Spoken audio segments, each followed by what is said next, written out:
రానా భారత్ కి రావడంతో కాంగ్రెస్ నాయకుల్లో వణుకు మొదలైందా? ఆయన గనక నోరు విప్పితే తమకు పుట్టగతులు ఉండవని భయపడుతున్నారా? ముంబై ఉగ్రవాద దాడుల్లో హస్తానికి అంటుకున్న రక్తాన్ని రానా బయట పెడతాడా? 14 సంవత్సరాల క్రితం చెప్పిన మాటను మర్చిపోకుండా ఇప్పుడు చెప్పిన పని చేసి చూపించారు మోదీ. మోడీ కాకపోతే ఇంకెప్పటికీ వాడిని భారతదేశం రప్పించడం అనేది జరగనే జరగదు. దానికి ముంబై ఉగ్రవాద దాడులు పక్కా ప్లాన్ ప్రకారమే జరిగాయని చెప్పేసి చాలా మంది క్రిటిక్స్ చెప్తున్నారు. 2008 నవంబర్ 26వ తేదీన జరిగిన ఉగ్రవాద దాడులకు ముందు రోజు రాత్రి పాకిస్తాన్ నుంచి ఓ బోట్ అయితే బయలుదేరింది. చిన్న చేపలు పట్టే పడవను తీసుకొని వచ్చారు ఉగ్రవాదులు. ఇక ముంబై ఉగ్రవాద దాడులు జరిగే సమయంలో అజ్మల్ కసబ్ తన చేతికి కాషాయం తాడు కట్టుకున్నాడు. శరీరంలో బుల్లెట్లు దిగుతున్నా సరే ఉడుంపట్టు మాత్రం వదలలేదు. 25 బుల్లెట్లు ఆయన శరీరంలోకి దూసుకెళ్లిపోయాయి. వాడు ఒక్కడు ప్రాణాలతో దొరకడం వల్ల ఈయన హిందూ ఉగ్రవాది కాదు, వీడు పాకిస్తాన్కు సంబంధించినోడు అని మనకి ఎప్పటికీ తెలిసిందే. నమస్తే, welcome to Om voice of Madhavilatha. Voice of Madhavilatha అంటే ఎప్పుడు చెప్పినట్టే నా ఒక్కదాని వాయిస్ కాదు, చాలా మంది జాతీయవాదుల వాయిస్. నా ఛానల్ చూస్తున్న ప్రతి ఒక్కరికి మనస్ఫూర్తిగా ధన్యవాదాలు. ఈ వీడియో ఓపెన్ చేయగానే ఒక చిన్న లైక్ కొడితే ఇది చాలా మందికి రీచ్ అవుతుంది. ఇదొక్కటే మీరు నాకు చేసేటటువంటి పెద్ద సపోర్ట్. అలాగే మీకు ఈ వీడియో నచ్చినా నచ్చపోయినా సరే ఒక చిన్న కామెంట్ అయితే పెట్టండి. నేను ప్రతి ఒక్క కామెంట్ చదవడానికి ప్రయత్నం అయితే చేస్తాను. మరి ఇంకెందుకు ఆలస్యం, ఇప్పుడు దేశంలోనే కదా, నాకు తెలిసి ప్రపంచంలో కూడా రకరకాలుగా మాట్లాడుకుంటూ ఉంటారు. అసలు ఈ రానా ఎవరు? రానాకి ఈ 26/11కి సంబంధం ఏంటి? అతను ఇండియా వచ్చిన తర్వాత ఎలాంటి రహస్యాలు బయట పెడతాడు? ఇప్పుడు ఏం జరగబోతోంది అనే విషయాలు అయితే అందరూ మాట్లాడుకుంటున్నారు కదా. అఫ్ కోర్స్ నేను లాస్ట్ వీకే ఈ వీడియో చేయాల్సింది, లేట్ అయిపోయింది. I'm really very sorry. Let's get in to our topic. Tagore Rana Bharat కి రావడంతో కాంగ్రెస్ నాయకుల్లో వణుకు మొదలైందా? ఆయన గనక నోరు విప్పితే తమకు పుట్టగతులు ఉండవని భయపడుతున్నారా? ముంబై ఉగ్రవాద దాడుల్లో హస్తానికి అంటుకున్న రక్తాన్ని రానా బయట పెడతాడా అనే ఇలాంటి ప్రశ్నలు చాలా మందిలో అయితే బయటకు వస్తున్నాయి. ముంబై ఉగ్రవాద దాడుల్లో కీలకమైన వ్యక్తి, కాంగ్రెస్ ప్రభుత్వం లైట్ తీసుకున్నా సరే మోదీ మాత్రం పట్టు విడవకుండా అమెరికా నుంచి రప్పించడంలో ఉన్న అసలు ఆంతర్యం అదేనా? ఇప్పుడైతే మనం తెలుసుకుందాం. భారతదేశంలోనే అతిపెద్ద ఫినాన్షియల్ క్యాపిటల్ సిటీ ముంబైలో 26/11 ఉగ్రవాద దాడి జరిగింది. అయితే భారత్ విజయం సాధించింది, కానీ ఇందులో అసలైన నిందితుడు రానా. అమెరికా నుంచి భారత్కి రప్పించగలిగింది. 2011లో ఠాగూర్ రానాని అమాయకుడిని ప్రకటించిన అమెరికాతోనే ఆ ఉగ్రవాదిని భారత్కి అప్పగించేలా చేయడంలో మోదీ అతి పెద్ద దౌత్య విజయం సాధించారు. 2011లో ఠాగూర్ రానా అమాయకుడని, అతడు ఉగ్రవాది కాదని అమెరికా ప్రకటించిన వెంటనే నాడు గుజరాత్ సీఎం గా ఉన్నటువంటి మోదీజీ ఏమన్నారు ఒక్కసారి వీడియోలో చూడండి. 9/11 के दोषियों का केस हिंदुस्तान की कोर्ट में चल सकता है? क्या भारत की न्यायपालिका अमेरिका के 9/11 के घटना के लिए कोई निर्णय फैसला कर सकते हैं? और अमेरिका का पाकिस्तान तरफी जो रवैया है उसके सामने भारत सरकार ने अब कड़ा निर्णय करना पड़ेगा, इस समय की मांग. అంతేకాదు, యూపీఏ ప్రభుత్వము విఫలమైందని మోదీ ట్వీట్ కూడా చేశాడు. 14 సంవత్సరాల క్రితం చెప్పిన మాటను మర్చిపోకుండా ఇప్పుడు చెప్పిన పని చేసి చూపించారు మోదీ. ఠాగూర్ రానాని భారత్ రప్పించి చాలా పెద్ద విజయం సాధించారు. అది కూడా టఫెస్ట్ అధ్యక్షుడైన డొనాల్డ్ ట్రంప్ అధికారంలో ఉన్నప్పుడు ఈ విజయాన్ని సాధించగలిగారనమాట. అసలే ట్రంప్ ఎప్పుడు ఎట్లా బిహేవ్ చేస్తాడో తెలియదు. అప్పుడే మోడీ మంచి ఫ్రెండ్ అంటాడు, India is great country, India is very friendly country, Modi is my best friend, India is my bestie అంటాడు.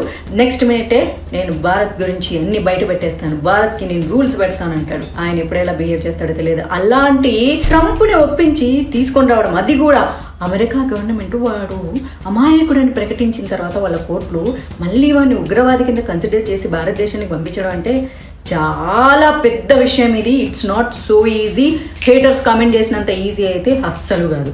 మోడీ కాకపోతే ఇంకెప్పటికీ వాడిని భారతదేశం రప్పించడం అనేది జరగనే జరగదు. నిజానికైతే ఠాగూర్ రానాని కాపాడడానికి కాంగ్రెస్ పార్టీ అయితే చాలా పాపం కష్టపడింది అనే ఆరోపణలు అయితే ఉన్నాయి. ముంబై ఉగ్రవాద దాడుల్లో ఠాగూర్ రానా ప్రధాన సూత్రధారి అయినా కూడా అతన్ని నాటి కాంగ్రెస్ ప్రభుత్వం అయితే చాలా లైట్ తీసుకుంది. వీరిని అరెస్ట్ చేస్తే కాంగ్రెస్ పార్టీ అనుకున్నట్లు కాషాయ ఉగ్రవాదం అనే పదాన్ని ప్రచారం చేయడం కష్టమవుతుంది. ఆర్ఎస్ఎస్ ఉగ్రవాద సంస్థ, హిందూ తీవ్రవాది, ఇట్లాంటి మాటలన్నింటినీ వాళ్ళు ప్రభావితం చేయాలనుకున్నారు కదా. నిజానికి ముంబై ఉగ్రవాద దాడులు పక్కా ప్లాన్ ప్రకారమే జరిగాయని చెప్పేసి చాలా మంది క్రిటిక్స్ చెప్తున్నారు. ఇందుకు వీళ్ళు పలు ఆధారాలని కూడా చూపిస్తున్నారనమాట. 2008 నవంబర్ 26వ తేదీన జరిగిన ఉగ్రవాద దాడులకు ముందు రోజు రోజు రాత్రి పాకిస్తాన్ నుంచి ఓ బోట్ అయితే బయలుదేరింది. చిన్న చేపలు పట్టే పడవను తీసుకొని వచ్చారు ఉగ్రవాదులు. ఆ పడవ భారత్ తీరాలకు చేరుకోగానే మన కోస్ట్ గార్డ్ అయితే గుర్తించిందనమాట.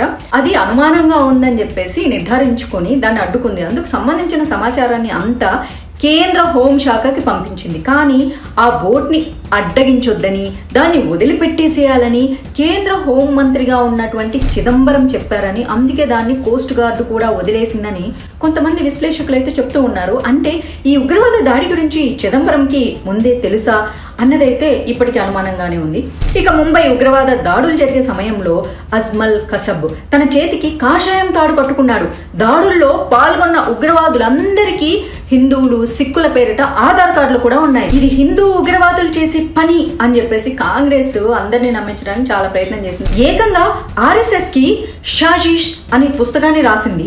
దాన్ని కాంగ్రెస్ లో కీలకమైన నేత దిగ్విజయ్ సింగ్ విడుదల చేశాడు. ఈ ఘటనలో అజ్మల్ కసబ్ గనక పట్టుబడి ఉండకపోతే హిందూ ఉగ్రవాదం అనే పదం అయితే వినిపించేది. కానీ నాటి దాడుల్లో కానిస్టేబుల్ తుకారాం ఓంబ్లే అజ్మల్ కసబ్ ని తన ప్రాణాలకు తెగించి మరీ పట్టుకున్నాడు. శరీరంలో బుల్లెట్లు దిగుతున్నా సరే ఉడుంపట్టు మాత్రం వదలలేదు. 25 బుల్లెట్లు ఆయన శరీరంలోకి దూసుకెళ్లిపోయాయి.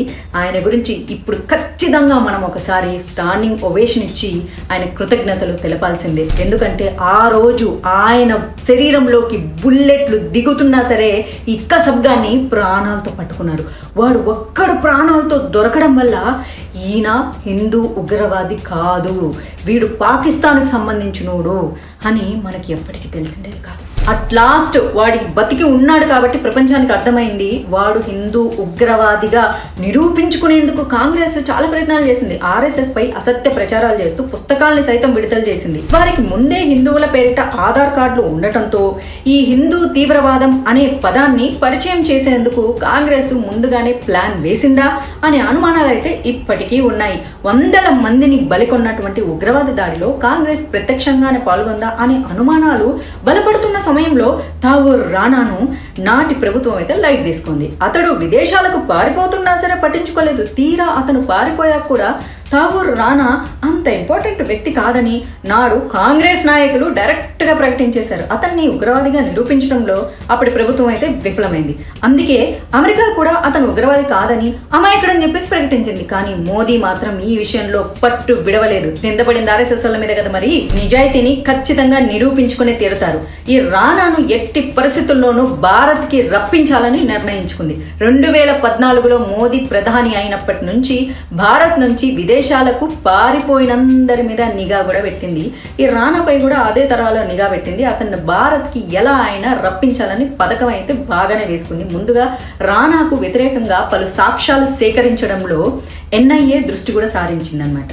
సో రానా పాకిస్తాన్కి చెందిన కెనడా భారతీయుడు. 26/11 ముంబై దాడుల్లో కీలక సూత్రధారిగా ఆరోపణలున్నాయి. ముంబై పేలుళ్లలో మాస్టర్ మైండ్ గా భావిస్తున్న పాకిస్తాన్ అమెరికన్ ఉగ్రవాది డేవిడ్ కోల్మన్ హెడ్లీతో రానాకు సంబంధాలున్నాయని ఎన్ఐఏ ఇప్పటికే గుర్తించింది. 26/11 దాడికి ముందు హెడ్లీ 8 సార్లు భారత్ లో పర్యటించాడు.